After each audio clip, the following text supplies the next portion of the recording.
warahmatullahi wabarakatuh. Perkenalkan, nama saya Maulida dari kelas PGSD 4B. Di sini saya akan menceritakan legenda Joko Kendil yang berasal dari Jawa Tengah. Selamat menyaksikan. Pada zaman dahulu kala, di desa terpencil di Jawa Tengah, hiduplah seorang janda miskin.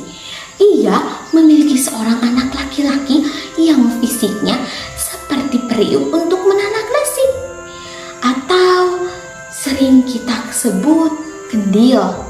Maka dari itu, anak laki-laki tersebut diberi nama Joko Kendil. Meskipun anaknya memiliki keterbatasan, ibunya tidak membencinya atau membuangnya. Bahkan sebaliknya, ibunya sangat mencintai, menyayangi, dan sangat mengasihi anaknya.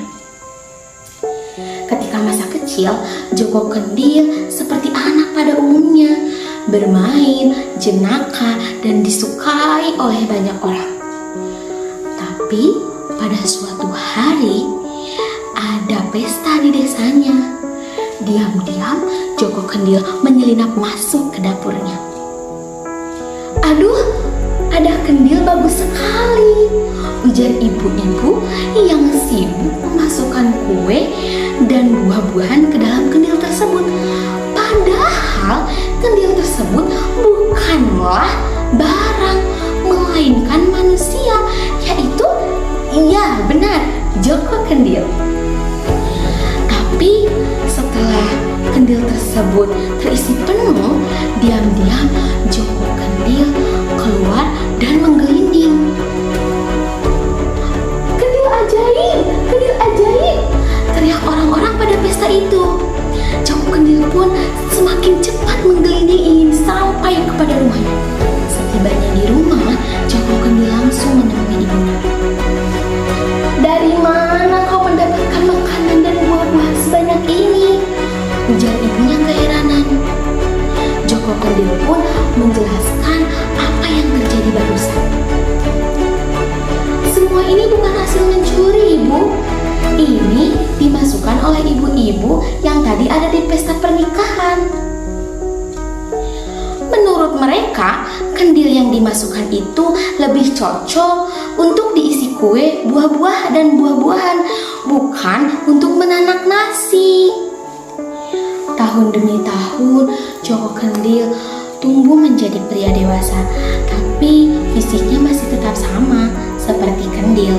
Pada suatu hari, Joko Kendil menghampiri ibunya, dan ia mengutarakan apa yang ia diinginkan kepada orang tuanya, yaitu Joko Kendil ingin menikah, tetapi ia ingin menikah dengan seorang putri raja. Suatu hari, terdengar kabar bahwa raja akan mengadakan sayembara di alun-alun pasar kerajaan. Raja ingin menikahkan putrinya.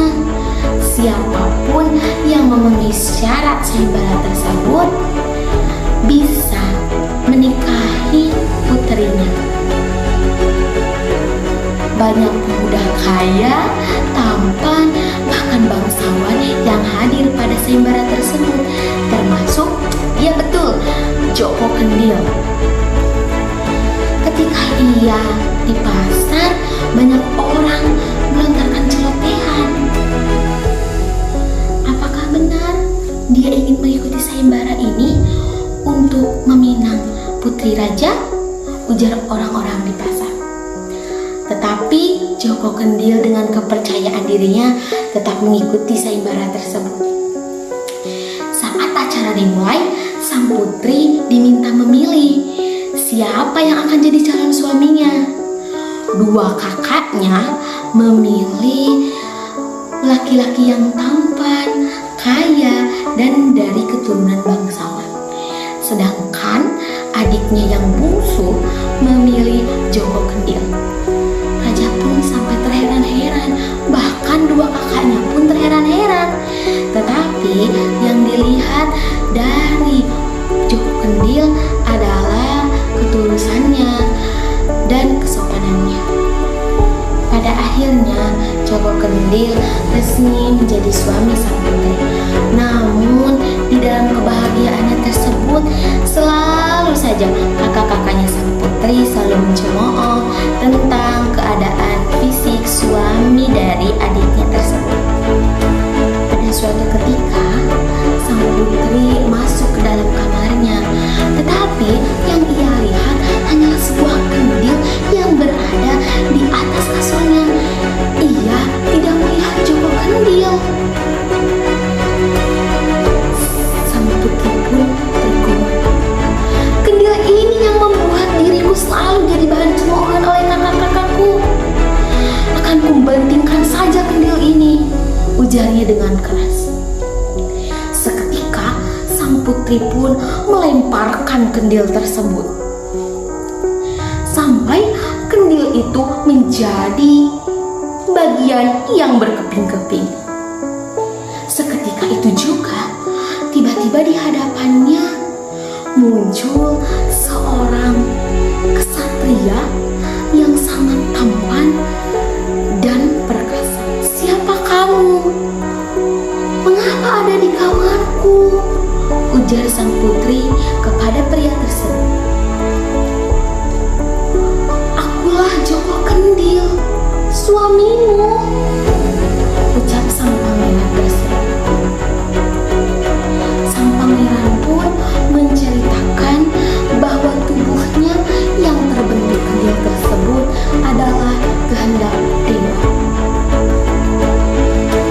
Tubuhnya akan kembali seperti semula apabila ada seorang putri yang mencintainya dengan tulus sepenuhnya.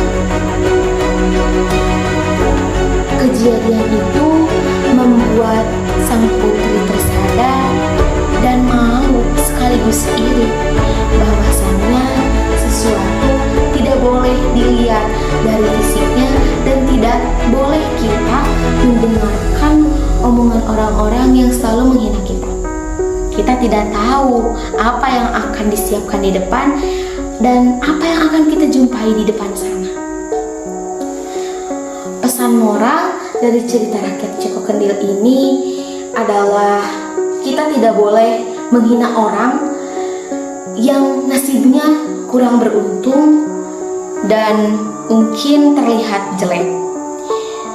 Tetapi seharusnya kita menolongnya dengan tulus dan ikhlas. Melakukan hal tersebut, niscaya kebaikan akan menghampiri kita. Sekian dongeng Joko Kendil. Terima kasih telah menyimak. Sampai jumpa dan see you.